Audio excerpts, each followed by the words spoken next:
முக்கிய செய்தி, ஸ்ரீவைகுண்டம் அரசு மருத்துவமனையை தரம் உயர்த்தி நல்லக்கண்ணுவின் பெயர் சூட்டி முதல்வர் ஸ்டாலின் உத்தரவு பிறப்பித்திருக்கிறார்.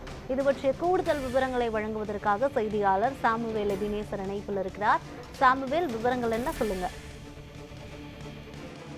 யுவராணி, இந்திய கம்யூனிஸ்ட் கட்சி முன்னாள் தலைவரும் தோழர் நல்லக்கண்ணு அவர்களின் 100வது பிறந்தநாளை முன்னிட்டு இன்று திருவைகுண்டம் அரசு மருத்துவமனை தரம் உயர்த்தப்பட்டிருக்கிறது. இந்த மருத்துவமனைக்கு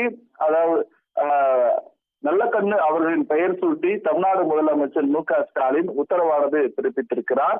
குறிப்பாக இன்று காலை அவரது 100வது பிறந்தநாளை முன்னிட்டு தியாகராய நகரில் நடைபெற்ற நிகழ்வில் தமிழ்நாடு முதலமைச்சர் கலந்து கொண்டு அவரிடம் வாழ்த்து பெற்றதாக அவர் தனது கருத்தினை பதிவு செய்திருந்தார். அந்த உரையின் போது, இளைஞராக எங்களுக்கு உங்கள் போன்ற முன்னோடிகளினுடைய ஆலோசனை எங்களுக்கு தேவைப்படும் என்றும் தமிழ்நாடு முதலமைச்சர் மு க ஸ்டாலின் தெரிவித்திருந்தார். இதைத் தொடர்ந்து தற்பொழுது அவரது பிறந்தநாளை முன்னிட்டு திருவைகுண்டம் அரசு மருத்துவமனை தரம் உயர்த்தப்பட்டிருக்கிறது. இந்த மருத்துவமனைக்கு நல்லக்கண்ணு அவர்களின் பெயர் சூட்டப்படும் எனவும் அவர் உத்தரவானது பிறப்பித்திருக்கிறார். இது மட்டுமல்லாமல்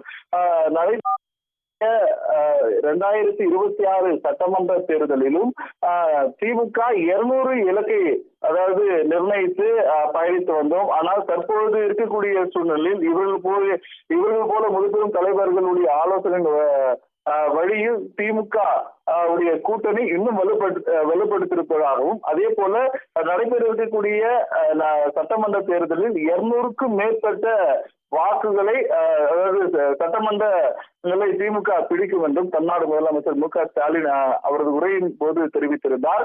இந்த நிலையில தற்பொழுது முதற்கட்டமாக அவரது 100வது நல்லக்கண்ணு அவர்களின் 100வது பிறந்தநாளை முன்னிட்டு ஸ்ரீவைகுண்டம் பகுதியில் இருக்கக்கூடிய அரசு மருத்துவமனைக்கு அவரது பெயர் சூட்டி தமிழ்நாடு அரசு உத்தரவு பிறப்பித்திருப்பது குறிப்பிடத்தக்கது. யுவராணி,